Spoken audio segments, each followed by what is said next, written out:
Découvrez les secrets de l'abondance quantique avec le docteur Olivier Madelrieux, coach mental et expert international reconnu pour avoir accompagné plus de 6000 personnes, dont de nombreux champions sportifs, coachs et chefs d'entreprise. Dans cette masterclass gratuite, vous découvrirez comment activer votre pouvoir d'attraction, vous apprendrez des techniques simples et concrètes pour transformer votre vie, la méthode des 3 questions pour reprendre le contrôle de vos pensées, mais aussi les clés pour manifester l'abondance dans votre réalité. N'attendez plus, cliquez sur le lien en haut à droite de votre écran ou en description pour changer de dimension et créer la vie que vous méritez. Et quand au contraire, on commence à se dire je vais pas bien, je suis pas en contrôle de la situation, j'ai l'impression que j'ai raté ma vie, je sais plus ce que je veux, je sais plus qui je suis. C'est contrairement à ce qu'on pense, c'est un endroit qui est très intéressant parce que généralement c'est là qu'on va rebondir quelque part d'encore plus intéressant pour soi, pour son propre chemin. Et parfois très effrayant. Chers amis, bonjour, bienvenue, merci de votre fidélité, nouvelle rencontre ici au cœur de Montréal avec tous ces accompagnants de vie, thérapeutes, coachs qui se succèdent sur les canapés. Toujours un plaisir d'abord de les recevoir, d'écouter cette petite pointe d'accent chantante de nos cousins, quoique celle qui est installée sur les canapés n'a pas vraiment cet accent très prononcé et vous allez comprendre notamment au travers de son histoire que son lien à la France est évidemment très étroit. Elle s'appelle Eva Kamer, installée sur les canapés. Bonjour Eva. Bonjour, enchantée. Merci d'être là. Merci de m'avoir invitée. Thérapeute, relation d'aide, hypnose, on va parler de tout cela, votre parcours de vie. Et ce qui est assez étonnant, alors je disais que vous aviez un lien très étroit avec la France. Oui, absolument. Parce qu'une partie de vos parents sont français. Exactement. Et français. C'est ça, ouais. C'est ça, exactement. Donc vous connaissez bien notre hexagone, mais vous êtes né au Canada, à Montréal, vous avez fait toute votre vie ici. Oui. Et est-ce que vous avez eu un moment envie de choisir ou pas? Non, pas encore. Non? Peut-être un jour, je vais avoir envie, mais pour l'instant... C'est ici que tout se passe. C'est ici que tout se passe, ouais. La famille et tout. C'est essentiel, évidemment. Ouais. On va parler donc de votre parcours de vie. D'abord, la première chose, quand on prépare les émissions, on a ce qu'on appelle une fiche de production, donc on sait quelles sont les grandes étapes de votre vie. Et vous dites que vous venez d'un univers qui est basé d'abord sur la science, donc science égale très cartésien, égale très carré, très protocolaire, très tout cela. Donc quand on a une dimension, j'allais dire un petit peu plus intuitive, plus, voire spirituelle, parfois l'aspect scientifique est plus difficile à aborder, non? Oui, absolument. Mais moi, il a fallu que je fasse une coupure entre les deux, en fait. J'arrivais pas à faire cohabiter les deux dans mon parcours. Donc voilà, un jour j'ai quitté mon travail et je me suis lancée à 200% sur ce nouveau chemin. Et ça n'a pas été facile. Et c'est drôle parce que si vous m'aviez dit il y a 8 ans que je serais en train de faire ce que je fais aujourd'hui, je ne vous aurais jamais cru. C'est vrai? Jamais cru, non. Quel justement, lorsqu'on parle de spiritualité, quand on parle d'hypnose, quand on parle de thérapie, quelle place ça avait il y a 10 ans? Aucune? Aucune. Rien de rien? Non. Même aucune. Pas une lecture, même pas des émissions, des vidéos, des choses comme ça? Rien ne vous intéressait à ce sujet? Mais je vais vous dire, c'est pire que ça, c'est que j'avais du jugement là-dessus, en fait. J'avais un masque qui était vraiment j'avais une bonne carapace. Et même à la limite, les gens qui faisaient du développement personnel, pour moi, c'était des gens un peu perdus, qui savaient pas ce qu'ils voulaient dans la vie. Et moi, je savais, et moi, j'avais les réponses, et moi, j'étais en contrôle. Et donc, ça a été vraiment une bascule énorme, quoi. Je veux dire, entre le avant et le après. Ouais. C'est votre corps qui, à un moment donné, dit stop. Oui, exactement, exactement. C'est sûr que avant de quitter mon travail, j'ai commencé à lire des livres, j'ai commencé à m'intéresser parce que je trouvais que j'allais pas bien, je trouvais que il manquait des choses dans ma vie, il n'y avait pas de sens à mon existence. Et en fait, oui, c'est mon corps qui m'a parlé, c'est que j'ai commencé à faire des labyrinthites, à n'en plus finir. Alors, qu'est-ce que c'est ça, les labyrinthites? C'est quand on est étourdi, hein, je rentre pas dans les détails, mais en fait, c'est qu'on perd l'équilibre. Et en fait, ce que ça faisait, c'est que je pouvais pas bouger de mon lit parce que dès que je me levais, j'étais complètement étourdie. Des vertiges? Des vertiges, exactement, des nausées. Alors, c'est intéressant parce que on se sent perdu, on n'a plus de repères puisque c'est l'équilibre à l'intérieur de l'oreille qui... de l'oreille interne? C'est ça qui est enflammé, qui ne répond plus comme il faut. Et donc, du coup, j'avais perdu mes repères, mais c'est sûr que c'est une image qui parle beaucoup, hein, parce que je me levais le matin et puis il fallait que je me tienne sur les murs pour avancer. Et j'avais du mal, quoi, à trouver ma direction. Et c'est exactement ce que je vivais à ce moment-là. Alors, mais labyrinthite, comme vous dites, c'est une vraie maladie, ça? Oui, c'est une infection. C'est un dérèglement de quelque chose? C'est ça, okay. Dans l'oreille interne, dans en fait, ça fonctionne exactement. D'accord.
Et alors, moi, je suis toujours fasciné par les gens qui, un matin, se réveillent et effectivement, le corps dit stop. Ouais. De me dire, mais vous n'avez pas eu les prémices de ça? Vous n'avez pas ressenti une sorte de ras-le-bol, de lassitude, de fatigue, de...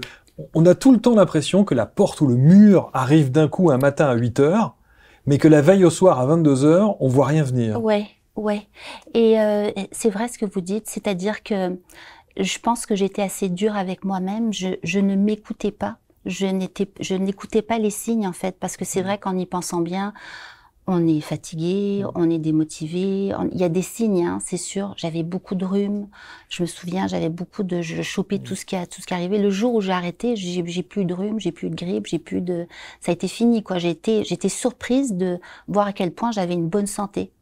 Mais j'écoutais pas les signes je savais pas, en fait, j'en avais aucune idée. Il a fallu que et même quand j'ai quitté mon emploi, je dois vous avouer que je ne savais même pas que je deviendrais thérapeute, hypnothérapeute. Ouais, j'ai pris le pont, je l'ai brûlé, il y avait plus de retour en arrière possible. Ouais. Ça a été radical. Vous travaillez dans la communication? Oui. Dans la première partie de vie, on va dire? Ouais. Hein, il y a cette période charnière où effectivement votre corps vous fait comprendre que ça n'est plus possible. Oui. Sauf que est-ce que vous comprenez physiquement que ça n'est plus possible, mais est-ce que vous faites le lien tout de suite avec ce métier qui vous a brûlé de l'intérieur à un moment donné? Est-ce que vous avez compris que c'était ça qui n'allait pas et que vous deviez changer de mode de vie? Est-ce que vous auriez pu dire, tiens, j'ai chopé un truc, ou il fait tellement froid à Montréal, que, vous voyez ce que je veux dire? Ouais. Comment vous comprenez que c'est votre corps qui vous fait signe? En fait, c'est que je commence à me poser des questions.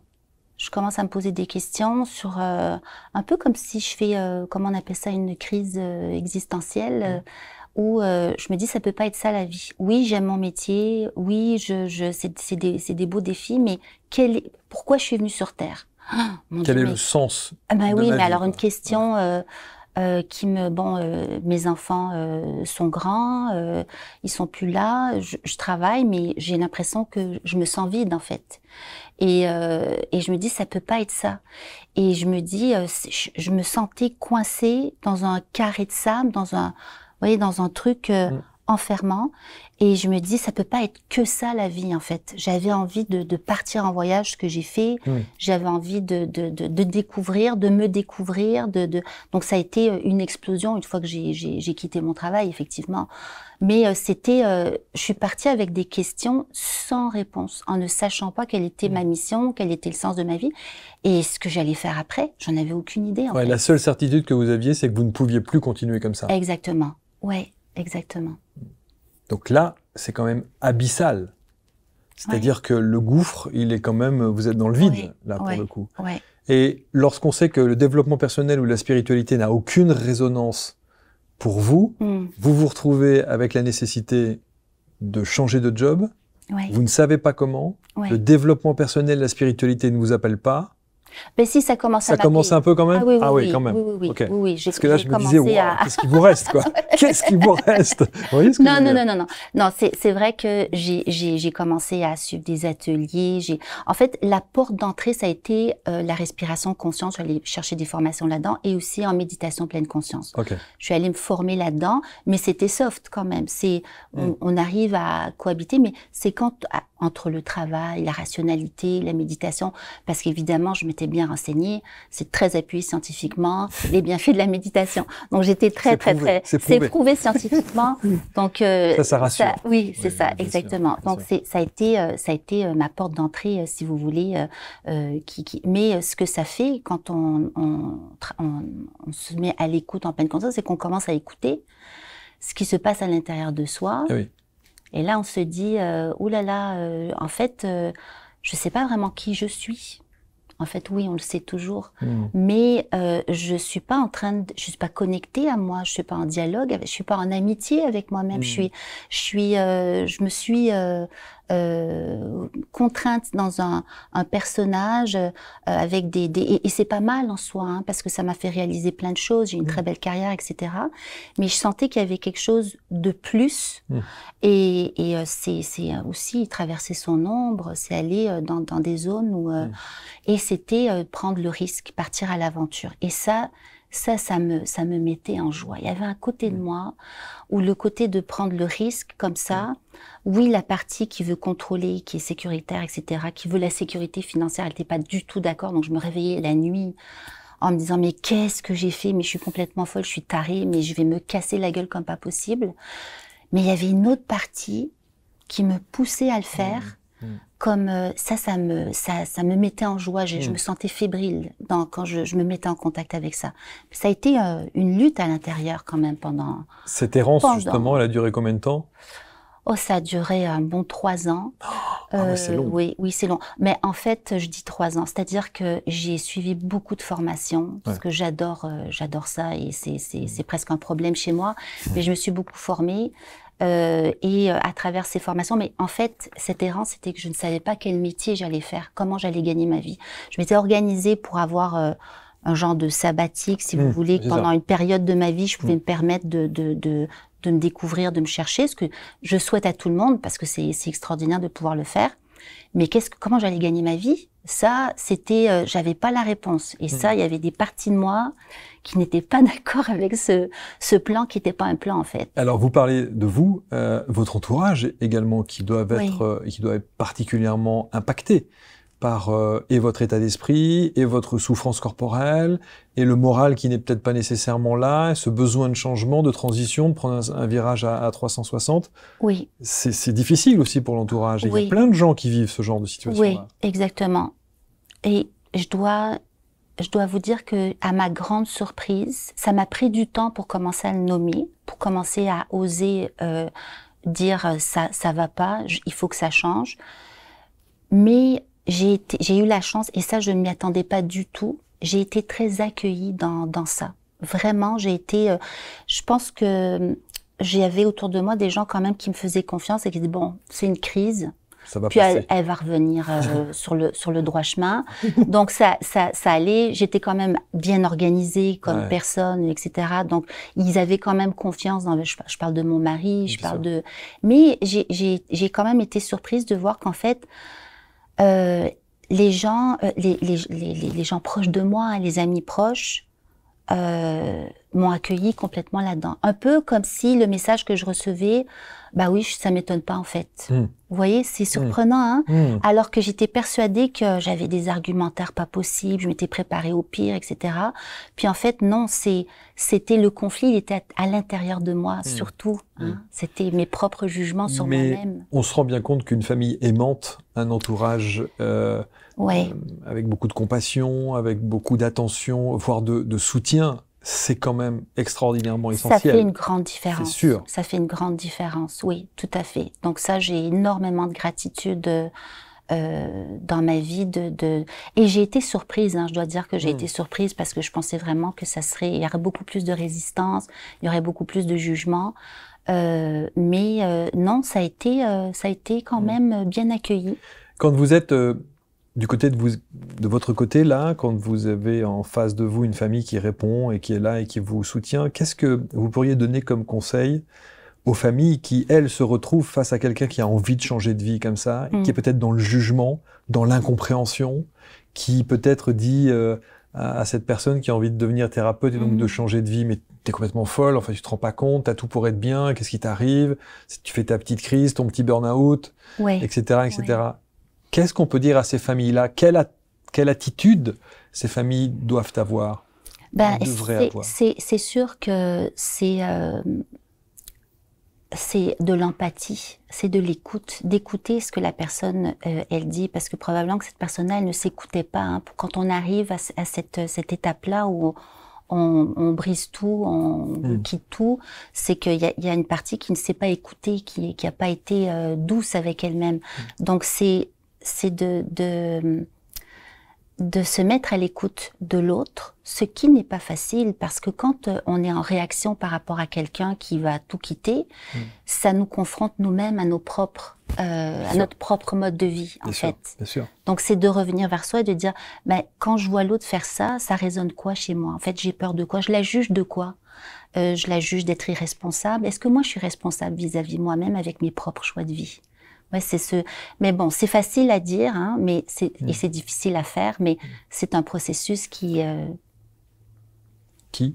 Qui est intéressant, qui est indispensable et qui est quand même indispensable. Alors, on va voir aussi, Eva, je me demande si et c'est pour ça qu'on retrace toujours les parcours de vie, mais ce que vous avez vécu là, j'ai le sentiment quand même que ça vous donne une vraie valeur ajoutée dans vos accompagnements, parce que vous devez être confronté à des gens qui ont ce besoin de changer de vie, qui ne savent pas nécessairement comment, qui ne savent pas l'annoncer à l'entourage ou à la famille. Vous savez aujourd'hui ce que c'est que ça. Oui, absolument. Et c'est sûr que je pense que les expériences de ce qu'on apprend dans notre vie, on devient un très bon enseignant pour les autres. Donc, ce travail que j'ai dû faire de revenir vers moi, d'écouter ce qui se passe à l'intérieur de moi, c'est sûr que cette écoute et cette bienveillance, c'est sûr que elle est là pour mes clients. Et c'est un grand plaisir pour moi et je suis toujours pleine de gratitude et très émue parce que je trouve que c'est le moment, quand on est dans cette vulnérabilité, c'est le moment où l'humain est le plus beau en fait. Quand on fait semblant, quand on ment aux autres, on se ment à soi-même, on n'est pas beau, hein. On n'est pas dans la joie, on n'est pas dans rayonner, on n'est pas dans manifester son plein potentiel. Et quand au contraire, on commence à se dire, je vais pas bien, je suis pas en contrôle de la situation, j'ai l'impression que j'ai raté ma vie, je sais plus ce que je veux, je sais plus qui je suis. C'est contrairement à ce qu'on pense, c'est un endroit qui est très intéressant parce que généralement c'est là qu'on va rebondir quelque part d'encore plus intéressant pour soi, pour son propre chemin. Et parfois très effrayant. Mais c'est très effrayant, exactement. Oui, tout à fait. C'est très effrayant. Et justement, par rapport à votre clientèle, beaucoup de gens vous consultent parce qu'ils sont dans ce désir de changement de vie? Oui, entre autres choses, c'est sûr qu'on s'attire des clients qui vivent ou qui ont vécu, hein, il y a comme une résonance forcément. Donc oui, effectivement. Aussi, beaucoup des gens qui, par exemple, qui vivent des ruptures amoureuses. Ça fait partie aussi des crises hein, dans une vie quand on vit ce genre de situation. Aussi, des gens qui ont l'impression de tourner en rond. Hein, cette sensation de j'arrive pas à me sortir de comme je disais tout à l'heure, de mon terrain de jeu, et je sens qu'il y a quelque chose de plus grand, je sens que j'ai des ressources beaucoup plus grandes, mais j'arrive pas à y aller, je manque de confiance en moi, je manque d'estime de moi, je manque de vision. Donc ça c'est aussi beaucoup hein, dans le processus. Il y a aussi des gens, et ça c'est un cas de figure que je trouve assez étonnant parce que je l'ai entendu plusieurs fois, il y a des gens qui se complaisent dans cette vie qui ne leur correspond pas. Parce que c'est plus facile d'être dans cette victimisation qui rassure, plutôt que d'oser sortir de cette fameuse zone de confort pour aller vers l'inconnu et donc quelque chose qui est d'autant plus effrayant. Donc il y a des gens qui se confortent aussi. Vous êtes d'accord avec ça, dans le fait d'être malheureux quelque part? Oui, oui. Ben, c'est sûr que j'aime pas trop dire qu'il se conforte, dans le sens que je pense qu'il y a un attachement. Oui. C'est comme une espèce d'attachement, c'est-à-dire c'est presque comme des chemins neuronaux où on tourne. Et effectivement, en fait, c'est quand on se met dans la position de la victime. Exact. Voilà. Donc, et ça, c'est vrai que c'est difficile de se sortir de ce schéma-là. Ouais. C'est extrêmement difficile. Moi-même, j'ai été dans ce schéma-là. J'ai pu l'observer chez moi. Ce côté où, bon, si j'ai des problèmes, c'est la faute de l'autre. Si ça se passe pas bien, c'est parce que ceci, parce que mon enfance, parce que le contexte, parce que toutes sortes de raisons. Et jamais ce retour vers soi. Parce qu'il est douloureux, ce retour vers soi. Il est extrêmement douloureux. Mais il y a même autre chose. C'est-à-dire que ce sentiment de victimisation, où parfois, effectivement, les gens préfèrent rester dans ce sentiment-là, Oui. parce qu'ils attirent l'attention. Parce qu'on Oui. s'occupe d'eux. Oui. Oui. Et le fait d'aller mieux, Oui. ils se disent souvent, mon Dieu, mais qui va s'occuper de moi? Qui va me regarder? Oui, c'est un très bon Vais-je point. être encore le centre d'intérêt Oui, c'est ça. de mon cercle? C'est ça. En fait, c'est un mécanisme de protection, de défense, peu importe. C'est un mécanisme où, effectivement, quand je suis victime, ben, je reçois de l'attention, pauvre de moi. Exact. Voilà. Donc, c'est un mécanisme que, dans mon approche, j'amène les gens à ne pas le juger, mais à l'accueillir. Parce que si on a fait ça, c'est qu'il y avait un bénéfice. Et le bénéfice, vous l'avez nommé, c'est que pendant que je suis en train de me plaindre de ma vie, j'ai de l'attention des autres. Et le jour où je sors de ce... Mais ce n'est pas satisfaisant à long terme, parce que ça ne me permet pas, quand je suis dans ce schéma-là de victime, pendant ce temps que je suis en train d'attirer l'attention des autres, je ne suis pas en train de m'occuper de mes véritables besoins. Et bien sûr. Je suis pas en train de me responsabiliser par rapport à ma vie. Je suis pas en train de découvrir mon plein potentiel. Je suis pas en train de faire face à qui je suis réellement. Donc, à un moment donné, on se rend compte que ce schéma-là, il ne nous aide pas en fait. Ouais. Et c'est là qu'on veut en sortir. C'est là qu'on veut sortir de ce... Et ça, c'est pas facile. Ouais, et in fine, il est destructeur. Exactement. Tout à fait. Tout à fait. Oui. À quel moment vous acceptez le terme de thérapeute? Parce qu'on a bien vu qu'effectivement, vous avez cette prise de conscience, que ça ne va pas, vous commencez à lire, vous commencez à vous former, ça va durer pendant effectivement 3 ans, pour se dire « je suis thérapeute ». Oui, bah c'est sûr que j'ai suivi une formation en me disant bon, c'est une formation thérapeute en relation d'aide et je me suis dit bon, je vais la faire pour moi. Et c'est en fait quand j'ai commencé à faire les pratiques, j'ai commencé à avoir j'ai été très chanceuse, j'ai commencé très tôt à avoir des clients. Et là, je me suis dit, bah là, faut que t'arrêtes. Hein. Ça y est, tu es thérapeute. Et puis tu l'assumes. Ça allait de le communiquer, de dire bon, je suis thérapeute. J'avais du mal à dire. C'est vrai, même le mot, oui, vous avez oui, du mal. c'était même chose pour hypnothérapeute. Je me disais, oh, c'est comme. Puis là, à un moment donné, j'ai fait stop. Ça suffit. C'est ce que je fais. Je ne fais rien d'autre dans ma vie que de faire ça. Là, il faut arrêter quoi. Mais j'avais la capacité de le faire. Donc, mais c'est sûr qu'on a le syndrome de l'imposteur, tout y passe. C'est ça, exactement. Et puis se dire, bon, ça fait quand même un moment quand même que je roule ma bosse, et puis j'ai des compétences, et puis je suis une personne solide, et puis, tu sais, faut aussi se raconter une histoire qui est aussi le reflet de ce que je fais dans ma vie de tous les jours, quoi. Donc ça, à un moment donné, ça s'est placé. Ça s'est placé. Qu'est-ce que ça veut dire, thérapeute en relation d'aide? C'est pas un terme qu'on connaît beaucoup en France. Thérapeute en relation d'aide, c'est coach? Je pense que l'équivalent, ça serait coach, effectivement, parce que l'objectif, c'est, en fait, le travail, c'est on établit avec le client son objectif. Et on l'aide à atteindre son objectif, par exemple que ça soit la confiance en soi, par exemple un client qui dit moi j'ai de la dépendance, de ceci, de cela. On établit les objectifs de la personne et on travaille avec elle. En fait, je pense qu'au Québec, c'est un terme qui est utilisé pour l'opposer à psychologue, parce qu'on n'a pas les mêmes normes que vous. Donc, psychologue, ça veut dire on fait partie de l'ordre des psychologues, on a suivi un autre corpus. Donc là, quand on est thérapeute en relation d'aide, on va travailler sur des problématiques avec des personnes qui n'ont pas de problème de dépression, de bipolarité, vous voyez, qui ont je vais pas dire des maladies mentales, mais qui ont des choses dans le DMS, vous voyez.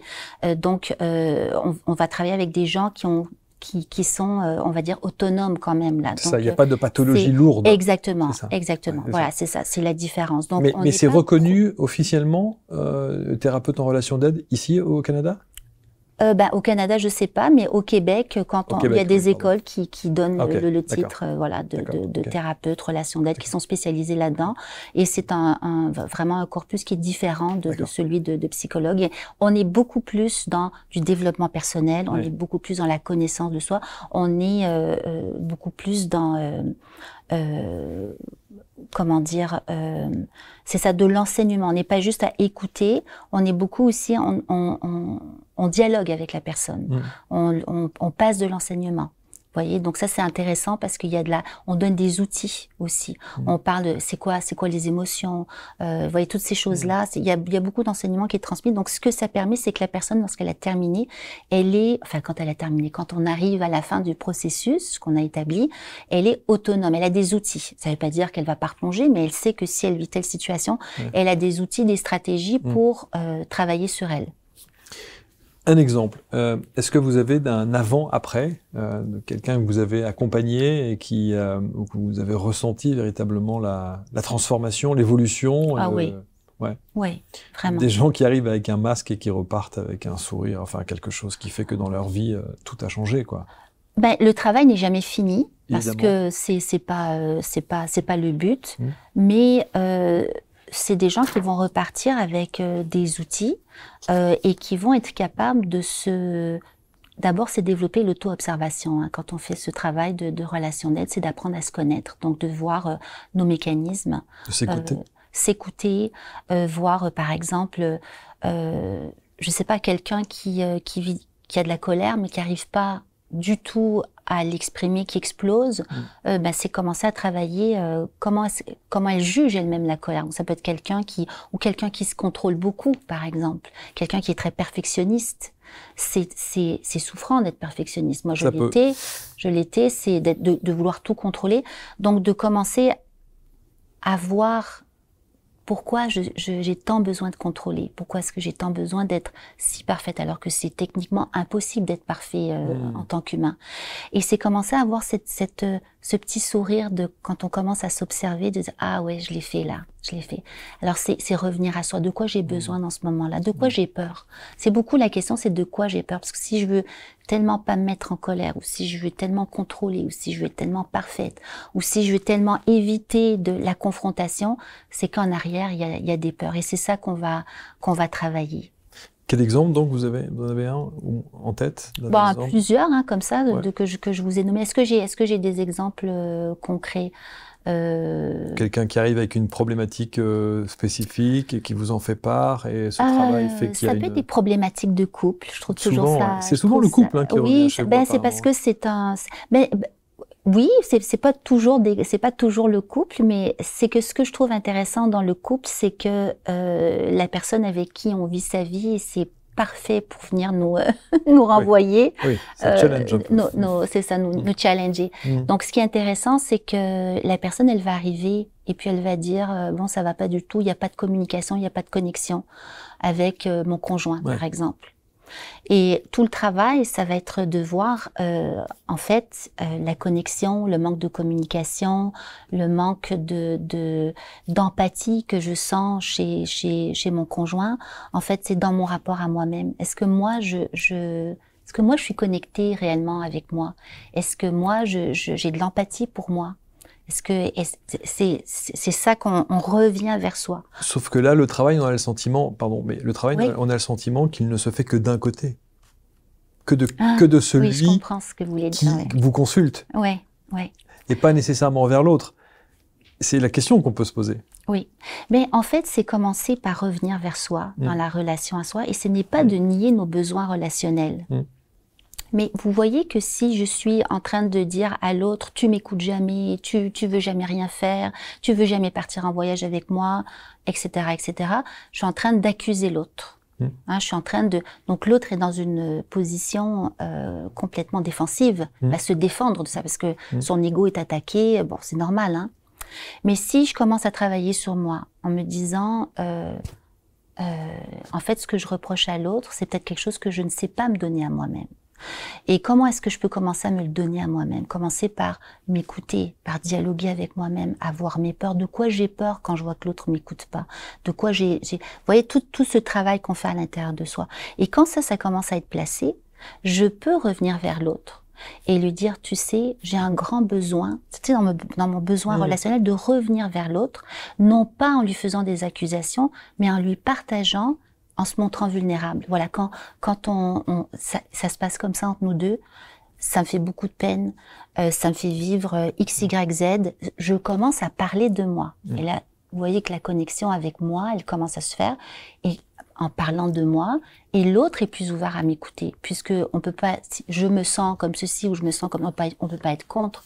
Et là, après, c'est plutôt que d'avoir des attentes envers l'autre, c'est-à-dire dire tu me parles jamais, c'est nul. Et puis parce qu'en arrière mon attente c'est qu'on ait une super relation fusionnelle, qu'on n'arrête pas de se parler. En fait c'est de prendre une entente avec l'autre. C'est est-ce que on peut se prendre des moments pour parler un peu. L'autre a toujours le droit de dire non. Mais moi j'aime bien l'exemple du voyage. Vous avez une femme qui adore voyager, son mari qui ne veut rien savoir des voyages. Alors, au lieu de l'accuser, peuvent essayer de prendre une entente. Ben, moi, je peux voyager, moi, toute seule, ou avec mes amis, ou dans mon réseau, ou on peut décider qu'on fait 1 ou 2 voyages par année. On s'entend là-dessus. Hein, vous voyez, donc déjà là il y a une entente, c'est moins accusateur que l'autre, parce que si je dis à l'autre t'es nul, tu veux jamais voyager, ça va pas lui donner envie de voyager. Vous voyez, ou s'il se sent obligé ou culpabilisé, le voyage va être insupportable. Ou en même temps ils sont incompatibles.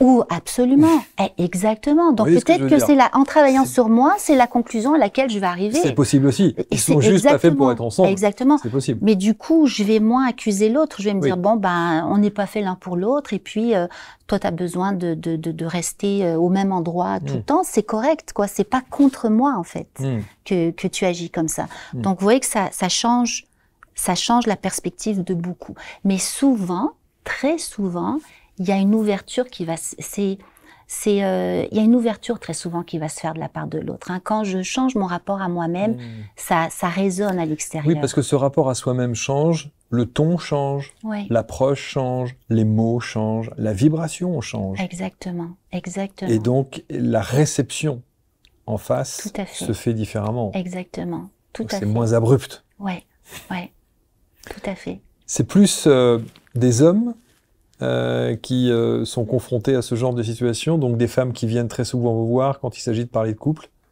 Eh bien, c'est la moitié. Ah, c'est équilibré? Moitié, oui, c'est moitié-moitié. Okay. Et j'ai essayé de voir si c'était plus au Québec qu'en France, mais c'est autant aussi, moitié-moitié en France. Donc, autant d'hommes que de femmes. Et au niveau de l'âge aussi, autant des gens de mon âge et plus, mais beaucoup de jeunes aussi, hein, 25, 30 ans. Donc, c'est beaucoup plus varié que ce à quoi je m'attendais. Je pensais vraiment que je travaillerais avec des femmes dans la quarantaine, cinquantaine, mais non, pas du tout. La petite crise existentielle de la quarantaine, voilà, le virage à prendre qui est un peu compliqué. Quand vous avez des jeunes comme ça d'une vingtaine d'années, qu'est-ce que ça veut dire de notre société? Il y a 30 ans en arrière, on n'avait pas ce genre de situation. Enfin, je pense qu'il n'y avait pas ce genre de situation. Moi, je me vois pas, à 20 piges, aller consulter, avoir besoin éventuellement d'une thérapeute ou d'une coach. Pas vraiment, quoi. Est-ce que ça veut dire que notre société est malade, ou au contraire, on a la chance d'avoir des gens comme vous aujourd'hui et que, du coup, on se gêne pas et on consulte plus facilement? Ben, je dirais que, et ça me réconcilie énormément avec l'humanité, avec l'espoir dans l'humain. C'est ce que j'observe, c'est que les jeunes aujourd'hui sont beaucoup plus conscients de ce qui, c'est-à-dire ils vont arriver, je ne vais pas bien. je ne vais pas bien. Je trouve qu'avec ma conjointe, je suis dépendant affectif. Bon, on dit le mot à toutes les sauces, mais ouais, qu'il y a comme une espèce de... J'ai beaucoup d'attentes par rapport à elle. Il me semble que c'est pas normal, ça me rend malheureux. J'ai l'impression que je m'occupe pas de moi, que vous voyez, donc moi, ce que j'entends, ou par exemple des jeunes qui ont fait des diplômes, des carrières, vous voyez, en droit, excellentes et tout, puis qui viennent me voir, qui disent mais je suis malheureuse comme pas possible. Je suis malheureuse. On dirait que j'en fais jamais assez, que ce sera jamais assez. Il y a quelque chose qui va pas. Il y a quelque chose qui va pas.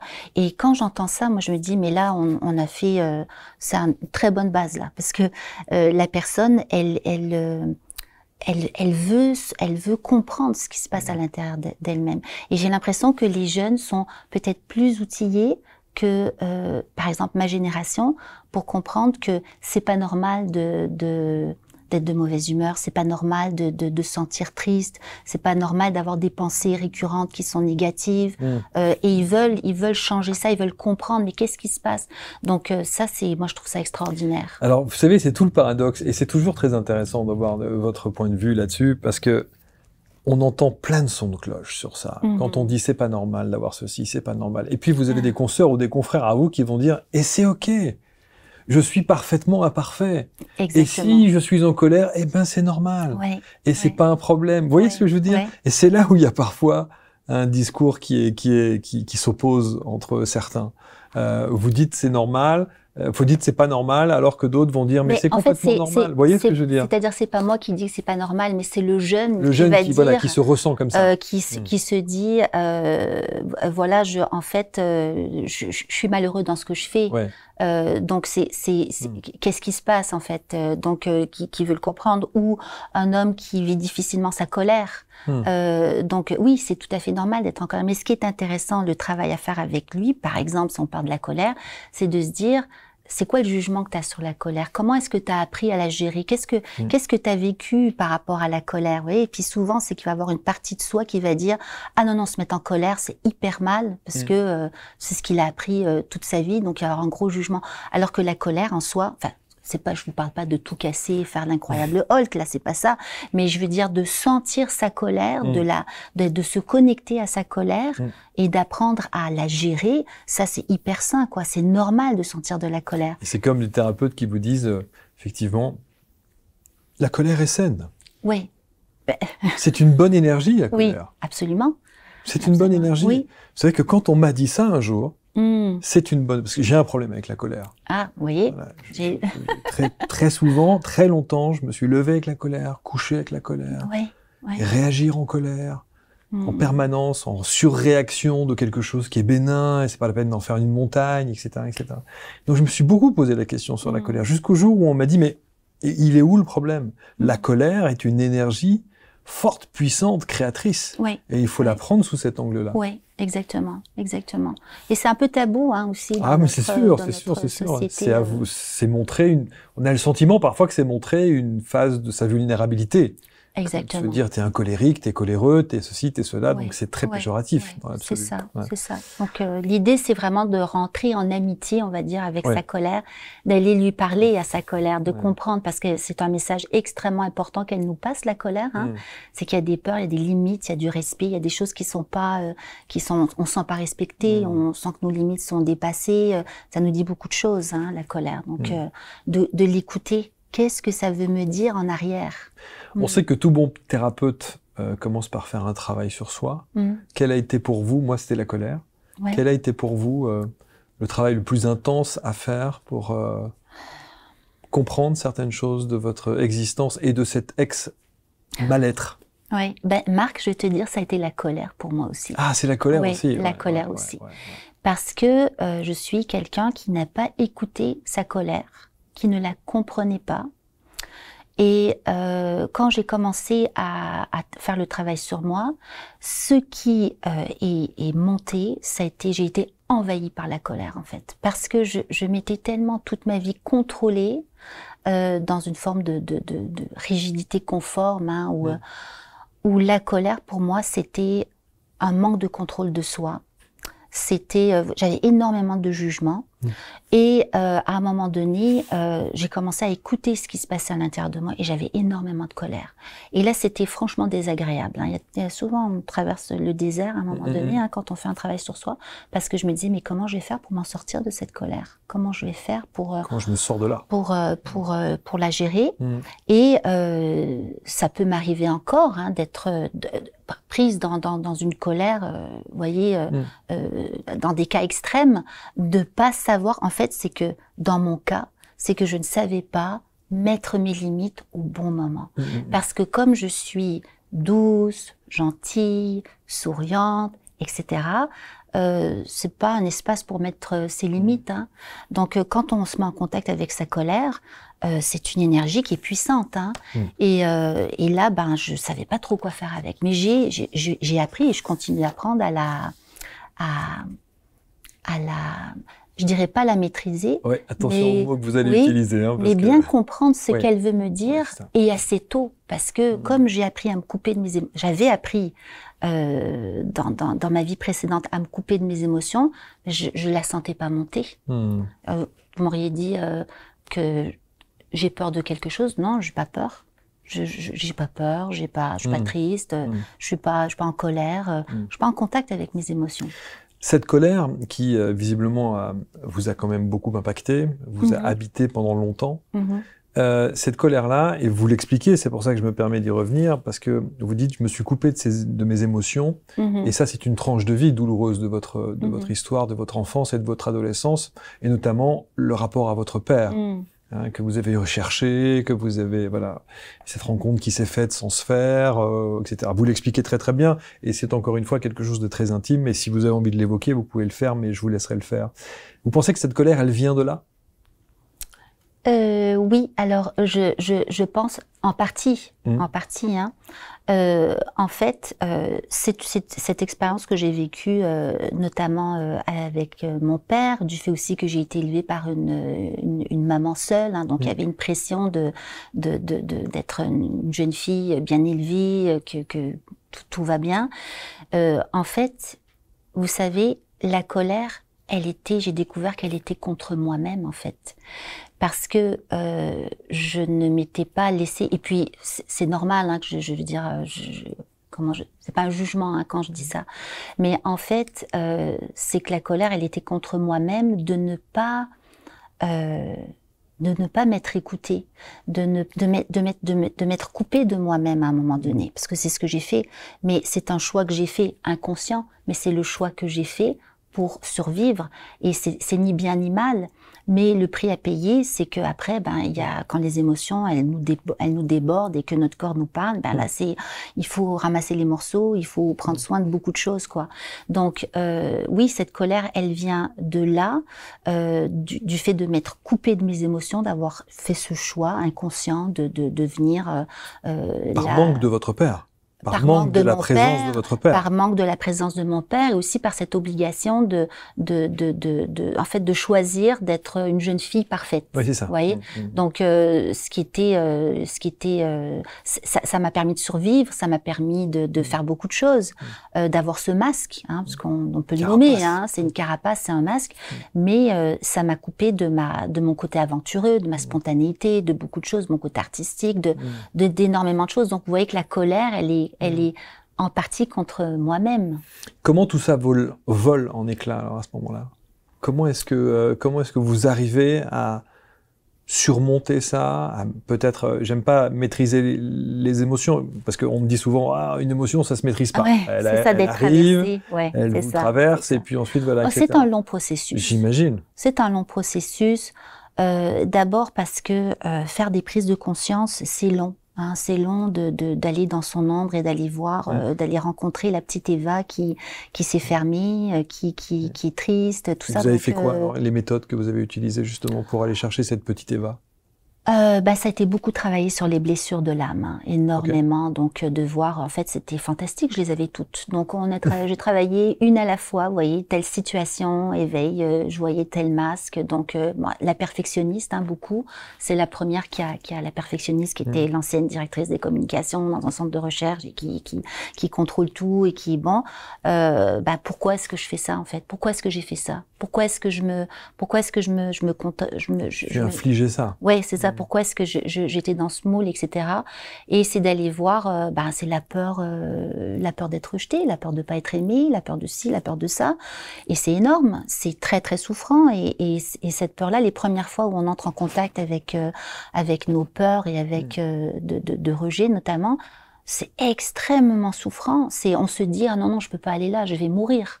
Mais vous savez, quand je vous dis ça, c'est littéralement, il y a des parties de soi qui pensent littéralement ça, hein, que on va mourir si on rentre en contact avec notre souffrance, parce que on s'est tellement coupé de tout que c'est comme au début un tsunami, quoi. Je veux dire, c'est c'est difficile, hein, je vous cacherai pas, mais c'est sûr que j'ai fait beaucoup d'ateliers, j'ai fait des retraites, j'ai fait beaucoup de méditation, j'ai fait beaucoup d'introspection, beaucoup de thérapie. J'ai pas lâché l'affaire, hein, et puis ça en vaut tellement la peine. C'est incroyable. Pourtant, alors, c'est pour ça que c'est intéressant de vous entendre, parce que d'abord, vous le dites avec beaucoup de sincérité, ça s'entend en tout cas. Également, je trouve que beaucoup de courage, parce qu'il faut oser avouer ses vulnérabilités, ses failles, ce parcours difficile, ses blessures comme ça, les mettre comme ça devant tout le monde, c'est pas toujours évident. Et puis c'est intéressant de vous entendre, parce qu'on a le sentiment aussi que parfois que tout ça c'est très très long, que le travail va être dur, que c'est long, que c'est fastidieux, et qu'on se dit est-ce que je rentre dans un processus de psychothérapie, d'accompagnement, de coaching? Oh là là, vous voyez ce que je veux dire? On est déjà, avant même de commencer, même si on a pris conscience que c'est important, on est déjà presque un peu démotivé à l'idée de se dire que le parcours va être long. Ouais, je peux pas dire dans mon cas que j'étais démotivée. Je pense que il y a deux. Alors là, je vous ai parlé comment c'était difficile, etc. Mais l'autre partie, c'est que plus j'entre en contact avec les émotions, on va dire désagréables, plus j'entre aussi de mieux en mieux en contact et de plus en plus avec les émotions agréables. Donc et de plus en plus, j'entre en contact aussi avec mes véritables besoins aussi. Donc ça, on devient beaucoup plus incarné à ce moment-là. Donc oui, il y a une partie, il y a des moments où c'est difficile, mais il y a d'autres moments où quand il m'arrive des situations désagréables ou de la vie de tous les jours, je m'en remets beaucoup plus, je comprends ce qui se passe à l'intérieur de moi et j'en ressors grandi. Ouais, c'est complètement différent plutôt que d'être, par exemple, quand on est pris dans un circuit de victimes, hein, où on n'arrive pas à... Mais là, au contraire, c'est en même temps, il y a des bénéfices de plus en plus, qu'on sent de plus en plus. Et à un moment donné, la balance, les bénéfices, ça commence à peser de plus en plus. Et là, on veut pas revenir en arrière. On se dit, ok, finalement, ça, je vais travailler sur moi toute ma vie. Et ces bénéfices-là, ils arrivent vite? Alors, est-ce qu'ils arrivent dans votre processus d'accompagnement? Alors, est-ce qu'ils arrivent vite? Parce que c'est ça, hein, qui permet de tenir. Ouais. C'est de se dire que ça va venir. Oui. En fait, c'est que la façon dont ça fonctionne, je pense, pour beaucoup de gens, en tout cas, je vais parler pour moi, c'est que c'est des hauts et des bas. Au début, on est plus souvent dans les bas que dans les hauts. Mais quand on goûte à ces moments où on est comme dans une épiphanie, ou en tout cas, on est dans une plénitude, on est dans un sentiment je dirais, de liberté, on veut continuer à aller vers, puis là ça devient de plus en plus jusqu'à ce qu'on arrive à s'équilibrer soi-même, parce que la vie, elle est faite de bas et de haut, je veux dire, on n'en sort pas, hein. La vie, c'est un cycle de vie et de mort, et vouloir être dans le bonheur tous les jours, ce n'est pas possible, c'est pas réaliste, quoi. Mais c'est ma capacité, quand ça va pas bien, à prendre soin de moi. Et plus je sais prendre soin de moi, plus j'arrive à me donner cette amitié, si on veut, cet amour de soi, plus je le fais, plus ça se renforce. C'est impossible après de revenir en arrière. Mais en fait, c'est ça, c'est se comprendre. Oui. S'écouter, Oui. analyser, comprendre.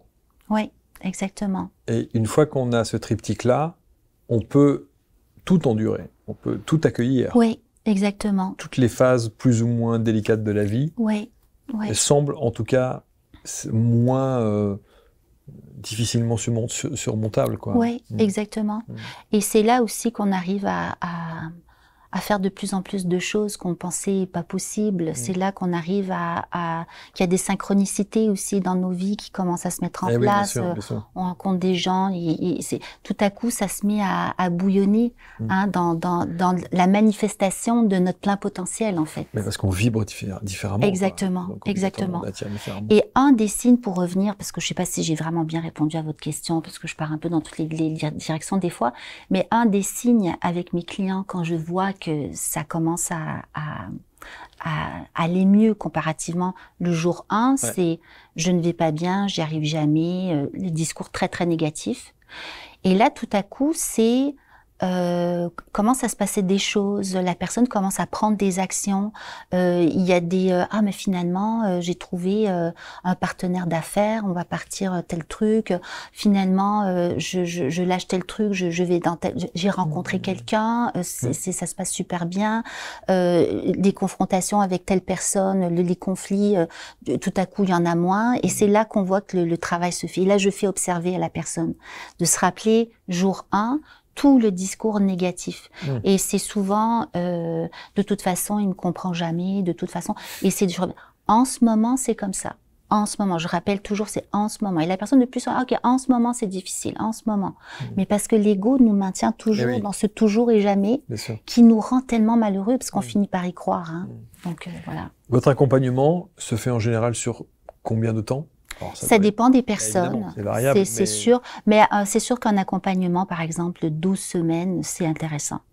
Moins que ça, on y goûte, mais il n'y a pas de véritables habitudes qui sont prises, de changements qui sont intégrés, parce qu'on va je vais beaucoup aller avec des situations du quotidien qui se passent avec la personne, et on va les retravailler. Et la prochaine fois, la personne revit le même genre de situation et elle va mettre en place par elle-même, trouver des solutions, des ressources pour transformer ça.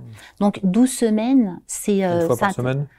Idéalement. Mais ça dépend des gens, ça dépend de l'horaire des gens. Mais c'est sûr que quand j'ai quelqu'un qui est motivé, qui dit « Ah non, moi, toutes les semaines, là, let's go, là, on y va, là, je suis heureuse, là, parce que je me dis, j'ai quelqu'un qui est motivé, ça fait toute la différence. Hein. » Quand, en plein milieu du parcours, on est démotivé ? Oui, c'est sûr que ça va arriver. C'est sûr que ça va arriver ? Bah oui, c'est sûr. C'est normal. C'est humain. Normal. Ouais, c'est ça, c'est humain. Quelle est votre technique à ce moment-là ? C'est beaucoup d'aller voir, en fait, c'est qui est démotivé. Qui est démotivé quand tu me parles, quand je dis à mon client comme ça. Et souvent, c'est une partie de soi qui est perfectionniste. Hein, qui trouve que là, ça commence à être, qui s'impatiente parce qu'elle ne performe pas. Il n'y a pas suffisamment de résultats. Voilà, c'est la partie qui veut performer.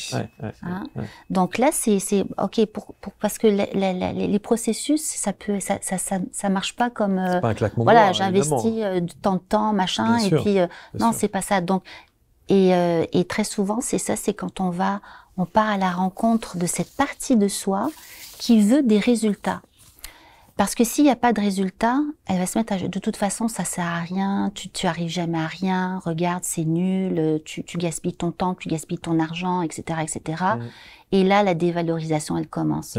Mais c'est pas la partie du cœur qui parle comme ça, c'est pas la conscience de soi qui parle comme ça. C'est souvent une partie qui est très dure avec soi-même, qui veut des résultats ou c'est ça, c'est ça. En tout cas, 12 semaines. En moyenne, mais vous avez différents. Encore une fois, vous avez, tout à l'heure, on a enregistré une émission avec quelqu'un qui nous disait, on va déjà commencer par un appel de feu. Qui est oui, c'est vrai. L'appel, vous avez ça aussi? Un appel d'échange qui permet effectivement de voir... Découverte, voilà. Un appel de feu. Moi, j'ai trouvé ça très original comme... Il y a des choses qui se placent dans cet appel découverte. Ça veut dire qu'avec l'expérience que vous avez, le recul que vous avez, vous sentez déjà, j'imagine. Oui, sur quel chemin il va falloir aller, de quelle manière il va falloir procéder. Oui, exactement. Et voir même quelles sont les différentes étapes auxquelles il faut s'attendre. Oui, ouais. Généralement, c'est dans les premières phrases que je peux voir tout de suite les différentes parties qui parlent, hein, parce que, et donc c'est vraiment d'entrer en dialogue avec ces parties-là, d'aller écouter toutes ces injonctions, qu'on a à l'intérieur de soi, ces loyautés, ces croyances limitantes, etc. Donc et puis il y en a, on se dit ça va être un peu plus difficile. Puis il y en a, on dit la personne il y a déjà une motivation où il y a aussi beaucoup de références, aussi de gens qui sont référés, qui viennent vers moi. Donc déjà la motivation, parce qu'il y a déjà eu des partages qui ont été faits, donc ils savent déjà. Ils ont déjà acheté le chemin qu'on va faire. Mais vous voyez déjà des gens où vous devez vous dire il y a du coriace. Oui. Oui, là, il va y avoir de l'intensité dans l'échange. Parce que moi, je l'ai eu cette partie-là. Oui, j'étais extrêmement coriace, donc je peux la reconnaître chez l'autre. C'est l'ego. C'est l'ego qui veut pas lâcher, pas lâcher le morceau, parce que lui il se dit non, si je lâche le morceau, si je fais tomber les murs et la cuirasse et les défenses et tout, je vais mourir. Je servirai plus à rien. C'est passionnant de vous entendre parce qu'effectivement, on se rend compte que vraiment, rien que déjà pour ce premier échange téléphonique, faites la démarche, quoi. Appelons-nous, discutons, voyons de quelle manière vous pouvez intervenir dans nos vies pour essayer d'améliorer le processus. Un livre. Oui. Faut écrire. Il arrive. Oui. C'est pour la début d'année 2025? Oui, c'est au octobre 2025. Exactement, voilà. Ça va être distribué. Vous avez un titre provisoire déjà?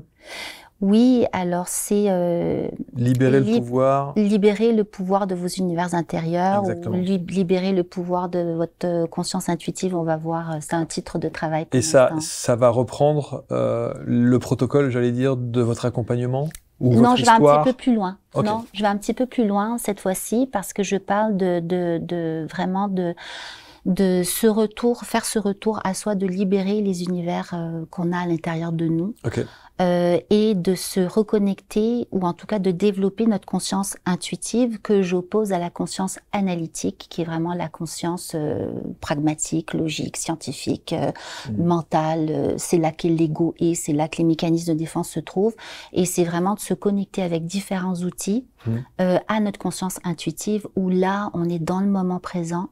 Et c'est là que notre potentiel et les ressources à l'intérieur de nous, elles se trouvent. Elles se trouvent pas dans le petit carré de sable de la conscience analytique, qui est très bien, mais et qui est nécessaire. Qui est nécessaire, absolument. Bien sûr. Mais c'est pas intéressant, ou c'est pas si intéressant si c'est lui qui domine toute notre vie. Il nous limite beaucoup.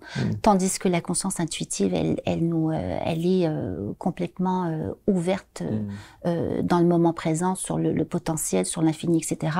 Donc c'est vraiment à la fois théorique, mais extrêmement pratique, avec beaucoup d'exercices sur des méthodes, comment vraiment aller, parce qu'on peut pas toujours se payer une thérapie. Sure. Donc là, c'est une façon d'aller découvrir ces outils. Des exercices, équilibrer les principes masculins, féminins, cultiver la pleine conscience, manifester une réalité alignée avec sa vibration et son essence, ou sa véritable essence. Oui, exactement. Voilà tout ce que vous propose Eva. Merci infiniment. Merci à vous. Merci beaucoup. Je vous laisse le mot de la fin pour peut-être donner le déclic à ceux et celles qui nous regardent de vous rejoindre dans votre accompagnement, en tout cas d'oser faire cette démarche. Oui, je pense que c'est un choix de vie, un investissement que, en fait, moi je pense que tout le monde devrait le faire. Ça devrait être dans notre culture, de se dire à un moment donné, il faut que j'aille partir à la rencontre de moi-même, que je regarde ce qui se passe en moi, parce que c'est beaucoup plus intéressant ce qui se passe à l'intérieur de moi et tous ces univers qui se trouvent à l'intérieur de moi, plutôt que d'être soumis, si vous voulez, aux injonctions de l'extérieur. Donc non, ça fait partie d'un chemin de vie. Et les difficultés physiques que vous avez eues suite à cette espèce de ras-le-bol général qu'il y a pu y avoir et que votre corps vous fait ressentir, c'est terminé? Ah oui. Ah oui, ça a été fini, ça? Ça a été fini. Sans traitement particulier, sans rien? C'est juste une prise de conscience? Non, j'ai fait, je sais plus là, des exercices je pourrais pas vous dire si c'est l'ostéopathie ou quoi que ce soit, mais oui, non, j'ai fait des exercices, mais c'est jamais revenu. Alors que ça peut revenir, mais là, c'est jamais revenu. Ce qui prouve bien que Il fallait changer. Oui, absolument, absolument. Et ça, c'est aussi, les gens peuvent arriver avec des migraines, des problèmes de dos, etc. Puis on fait des décodages. Qu'est-ce que le corps essaye de dire? Donc ça aussi, ça fait partie du processus pour apprendre à se connecter à soi. Et entrer en amitié. Et entrer en amitié avec soi. Oui, exactement. Exactement. Je trouvais que c'était plus clair que de parler d'amour de soi, parce qu'on ne comprend pas trop la notion, mais l'amitié, ça nous parle. Enfin, moi, ça m'a beaucoup parlé, cet angle-là. Merci infiniment. Merci à vous. Merci. Comme d'habitude, vous connaissez le principe, vous commentez avec bienveillance, évidemment. Vous partagez. On attend de lire tout ce que vous allez pouvoir nous suggérer au travers de cette émission et du discours que vous avez pu entendre d'Eva. Si vous allez venir un peu en France? Oui, surtout en février, parce que le livre va sortir. Voilà, donc il y a une petite tournée promotionnelle. Donc, oui, c'est sûr. Avec des choses comme ça, avec des ateliers, avec des conférences, oui, avec des signatures. Absolument. Oui, c'est prévu. Absolument. Bon, on suivra ça et on mettra votre actualité à chaque fois sur nos réseaux. Oui, absolument. Puis j'invite les gens à s'abonner aussi à l'infolettre sur mon site pour suivre ce qui s'en vient. La newsletter. La newsletter, oui, voilà. C'est un terme très québécois, l'infolettre, c'est ça, la newsletter, c'est ça. L'infolettre, exact. Merci beaucoup, Eva. Merci à vous. Merci infiniment. On se retrouve très vite ici depuis Montréal pour de nouvelles émissions, de nouvelles rencontres. À très bientôt. Salut.